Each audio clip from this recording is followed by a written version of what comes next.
Hello everyone, I'm the old guy and welcome back to my tutorial series of Patrician 3. This is episode 4 and today we're going to be talking about trading and automated trade routes. Now trading in Patrician 3 revolves around supply and demand.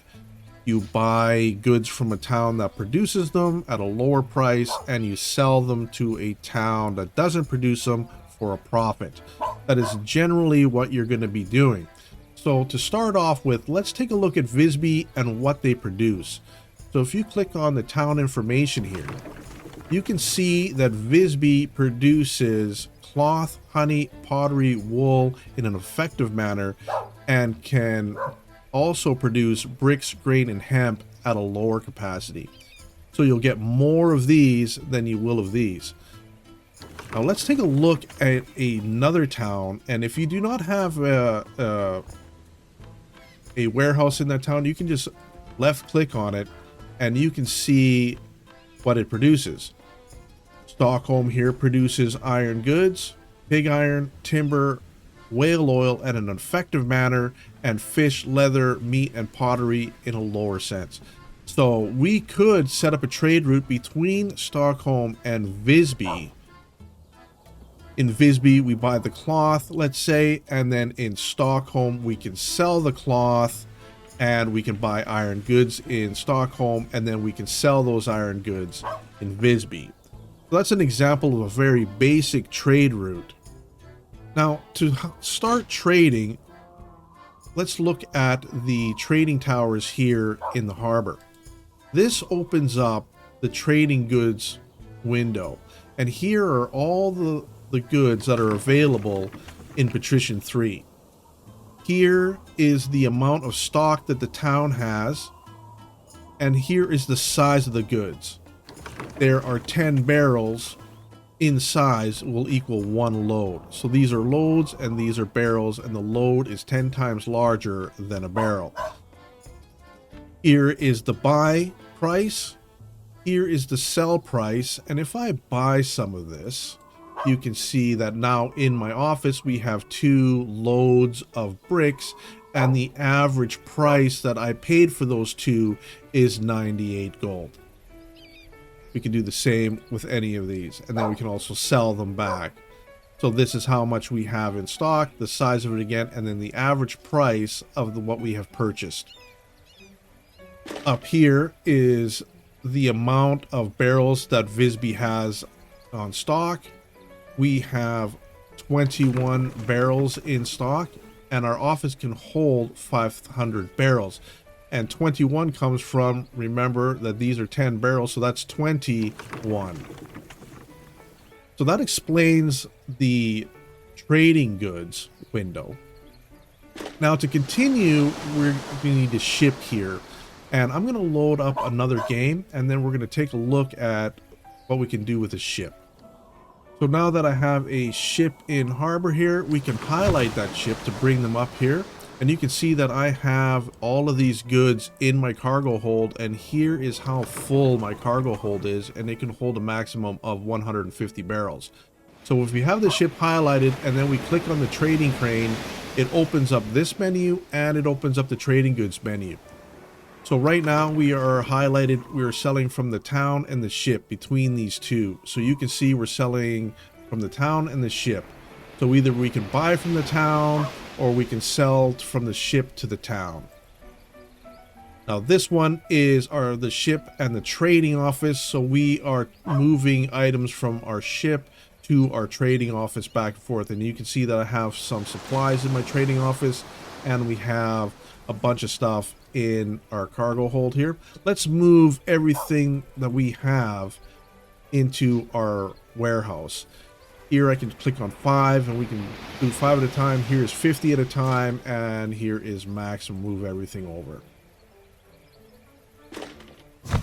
Oh, now the town and the office is next. Now we can sell items that are in our office to the town, or buy from the town and put it into our office. So let's sell a few of these barrels of cloth here to the town. Simple as that. And the last one here is moving weapons from our office onto the ship. So again, we are doing trading between the town and the ship, trading between moving goods from the ship to the office, since they're both ours, we're not actually buying anything, and then from the town to the office. So that's how you're going to move goods and buy goods in each town and move them onto your ship. Now let's take a look at the trading office. Now at the beginning of the game, you do not have an administrator in the trading office, and every single trading office you buy will not have an administrator in the beginning. You have to hire an administrator. If you don't, you will not have access to the trading office.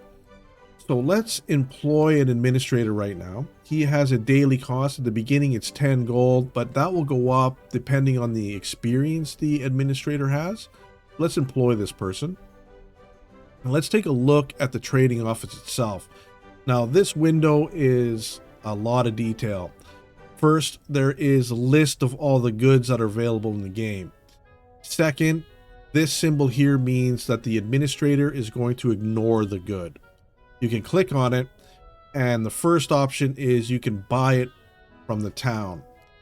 And here is the amount of the stock that you're asking for. So if you set this to 10, the administrator will buy up to 10 barrels of beer, and you are telling him to buy it at this price, so at 34 gold.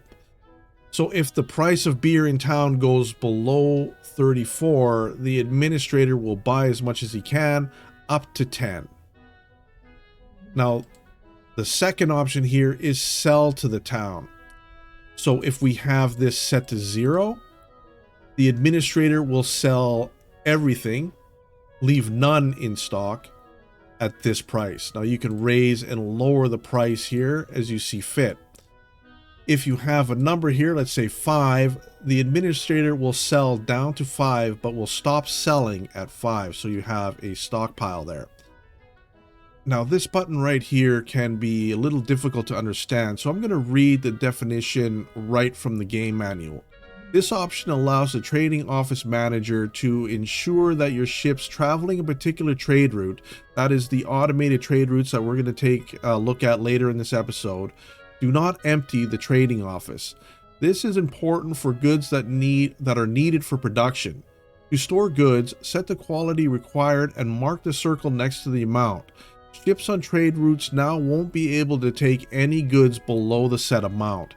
So if we click this and we have an automated trade route coming to Visby and they're picking up beer, they will always leave 5 and take the rest.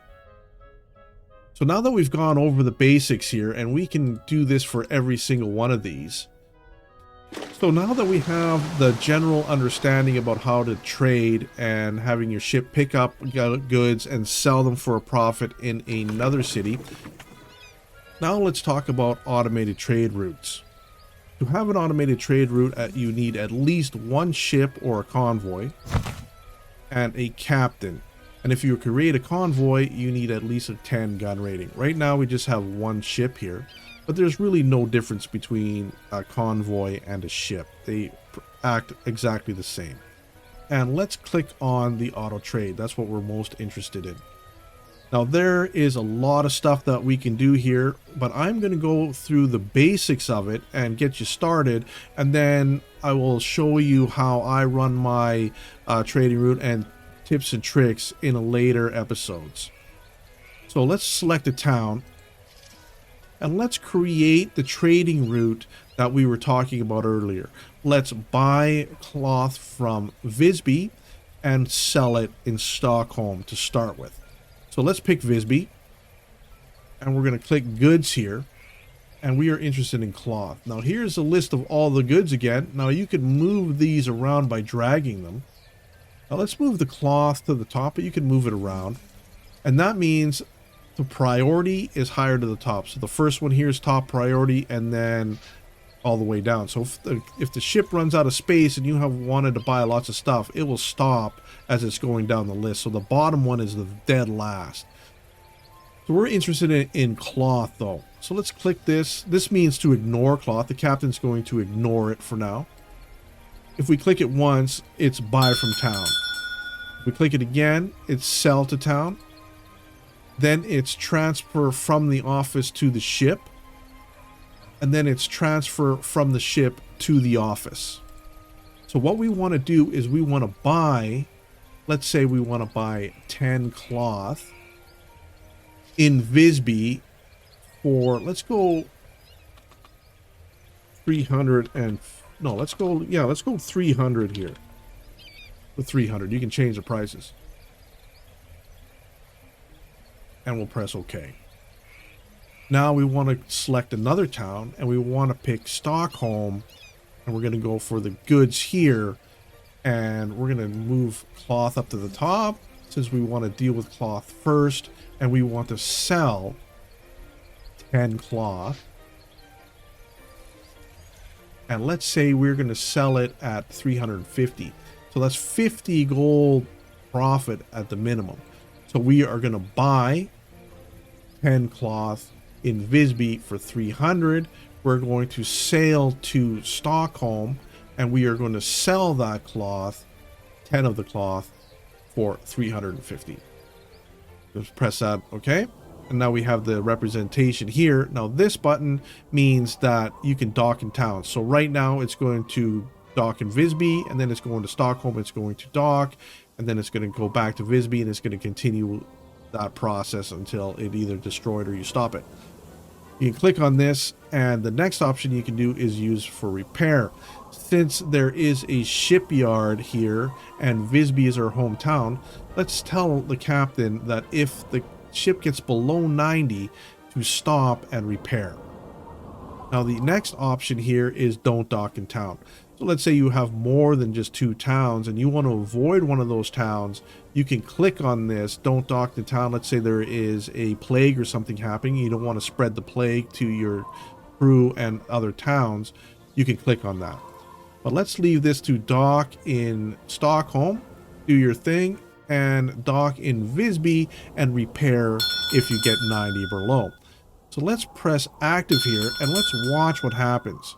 We have just bought the 30 cloth for an average price, or 10 cloth I should say, for an average price of 209.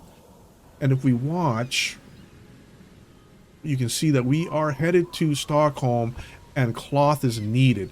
So this is perfect. We're going to sell all the cloth probably to Stockholm. Now right now I can't get in there, but I can once the ship is there. So now we're going to dock, and we sold all the cloth. Now it's going to sit here and unload the stuff, and when it's done, it's going to go back to Visby, and it's going to buy more cloth, and they're going to continue doing this the whole time. So let's take a look at Stockholm. You can see here at Stockholm is producing iron goods, and in Visby there is no iron goods here. So let's try and go to Stockholm here. And we're going to go into iron goods. We're going to buy 10 iron goods at 350, and we can click on this, and we're going to sell the 10 iron goods at 300. I think this is,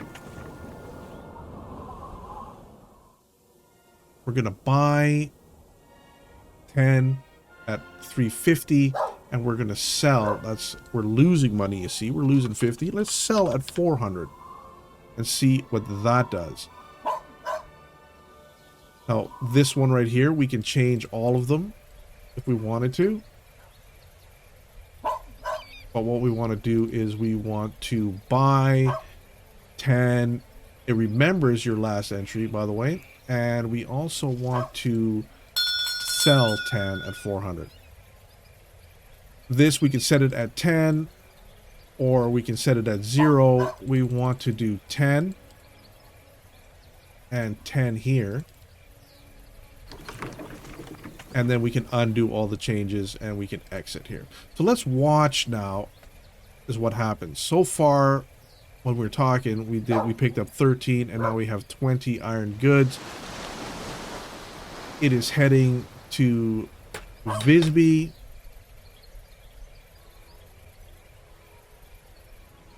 There it is, coming to Visby.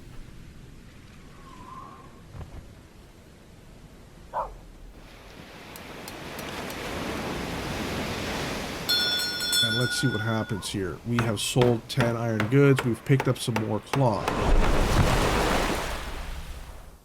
All right, so now we are buying and trading between the two towns. Well, let's take a look at our trading office. And if we go to the trading office here, remember, you will need to have an administrator there. So hire an administrator first, and then in the trading office, we can buy the cloth here. So let's say we are going to buy 10 cloth, and we're going to say we're going to buy it at 300, just like the ship, right? Let's say 300 here.